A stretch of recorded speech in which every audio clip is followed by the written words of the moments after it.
Hi, so I'm in Philadelphia and I'm going to be comparing Copenhagen to Philadelphia in terms of transportation mobility and green spaces, and just referencing this in comparison to overall city planning. So, looking at Philadelphia's transportation and mobility, it's one of the most walkable cities in the US. There are some walk only streets, like some of the more historic ones, and then there's also the example of Kelly Drive, which is a very major street and a road in Philadelphia that during the warmer seasons it will shut down and allow people to utilize for biking, walking, whatever. And then moving on to biking, it's not perfect, but they're doing a really good job of implementing more and more um, protected bike lanes, and it's said to be the sixth best in the nation for bikers. And then moving on to cars, there's a grid system in Philadelphia, which we think would help, but it really is not. It's a really difficult city to drive in. It's said to be one of the most frustrating ones to drive in, actually. There's just always frequent traffic delays and such. Moving on to public transportation. We have great public transportation in Philadelphia, and while sometimes it can be a little bit frustrating with delays and stuff like that, it's relatively good and it's inexpensive, so that may be part of the reason that 25% of the residents use it. There's just an array of buses, trains, and subways that make it really convenient to get to different parts of the city. And something that reminded me of Copenhagen is that they have some electric buses, which I was a little bit surprised by because I know Copenhagen is trying to implement all electric buses. So moving on to Copenhagen's transportation and mobility, it's a very walkable city. A lot of people say this is due to its size, just because a lot of things are close here. It just makes it more walkable and it makes it more convenient. There's also not a lot of hills. It's pretty flat, so it's not a strenuous place to walk for the most part. There's also a lot of walking streets. We see that in the shopping district, and the sidewalks tend to be a little bit wider here because the streets are a little bit narrow. So moving on to biking, we all know that Copenhagen is one of the most bikeable cities in the world. It's convenient, it's safe, it's fast. You miss your train, there's going to be another one coming in just a minute, so that's always great for people going to work. It just makes it that much more reliable. And we just see a lot of implication of new ideas such as separated bicycle tracks, bicycle bridges, super highways, the traffic lights. A lot of that stuff just plays into this. Moving on to cars, there is a high standard of road systems in Copenhagen, so driving is pretty nice here. I mean, we know that there are more bikes in Copenhagen than cars, but there are still a lot of cars. But they have to be very cautious of bikers because it's a huge thing in Copenhagen. Um, Public transportation in Copenhagen is awesome. We have the metro, S trains, regional trains, buses. It's inexpensive. It's always reliable and easy, and it's just one of the most common ways to get around in Copenhagen. And back to the electric buses thing, they're implementing them here just as they are in Philadelphia. So to compare the two, I think Copenhagen's transportation and mobility probably a little bit more advanced, but it's also a much smaller city, so it's a little bit easier to excel everything that way.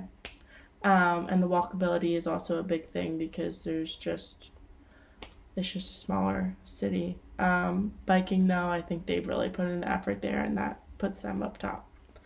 And then in cars, I think Philadelphia is kind of just such a crap show that anything is better than that. And then public transportation, I think they're very similar. However, Copenhagen is a little bit more safe in terms of like the stations and such. The ones in Philadelphia can be a little bit sketchy.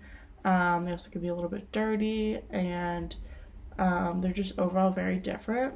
But the approach to the transportation itself is similar. It's just not quite as reliable in Philadelphia. So moving on to green spaces.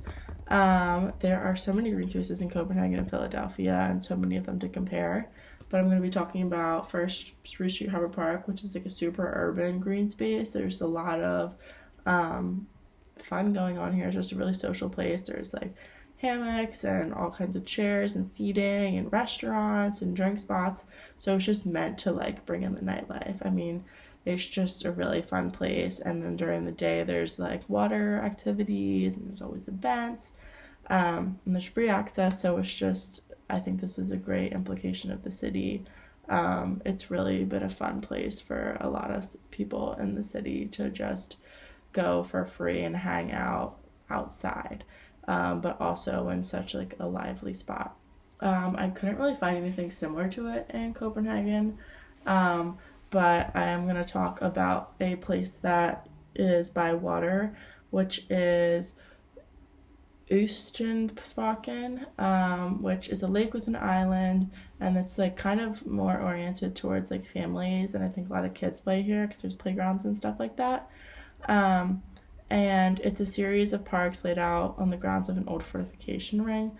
So that's interesting to see them reutilize the space instead of like building on it, and they've just kind of like transformed it into something new. Spruce Tree Harbor Park, I think, was a little bit more like they had to build it from the ground up.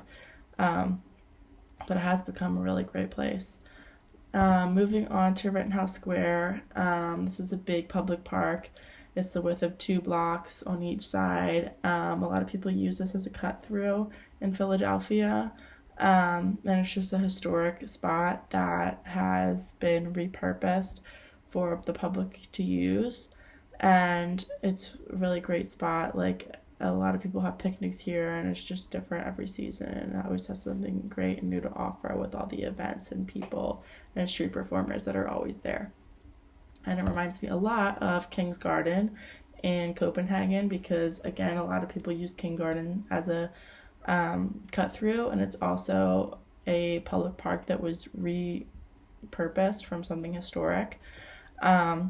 And I think it's just super similar in the sense that it has like so many people in it all the time, and there'll just be like street performers and stuff in the warmer seasons. Yeah. So Wissahickon Valley Park, probably one of my favorite places in the city. It is a series of trails that run from the suburbs of Philly down to the center of city by the Rocky Steps, if anyone's familiar with that. And it has forests and meadows and just is a beautiful place for people to step into nature.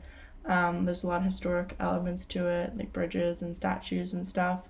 But people will bike and people will walk, all kinds of things here. And it is always popular all throughout the year.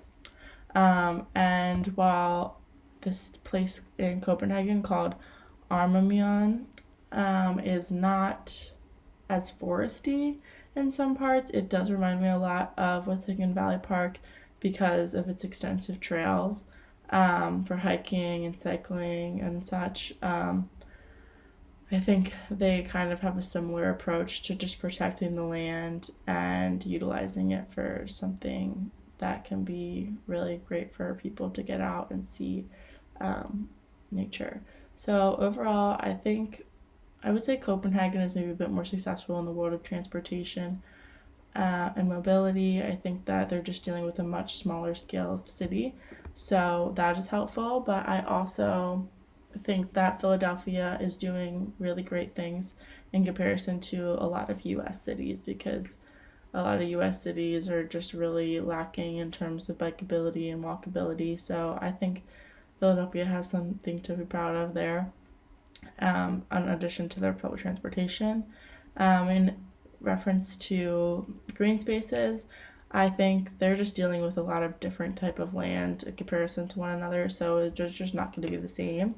But they both have such a plentiful amount of green spaces. I think that they've both done a really great job of not only protecting green spaces and making sure they stay around for people, especially these huge ones that are just so like widely enjoyed by everyone, such as King's Garden, Wissahickon Valley Park. Yeah, those ones are just notable to me. But they also are seen repurposing a lot of historic places, which I think is really cool. Because they're not just building over these historic parks or like making them private, they're opening to the public, and they're being successful in doing that because the parks are being enjoyed so much. So that's all I have for you today. Thank you.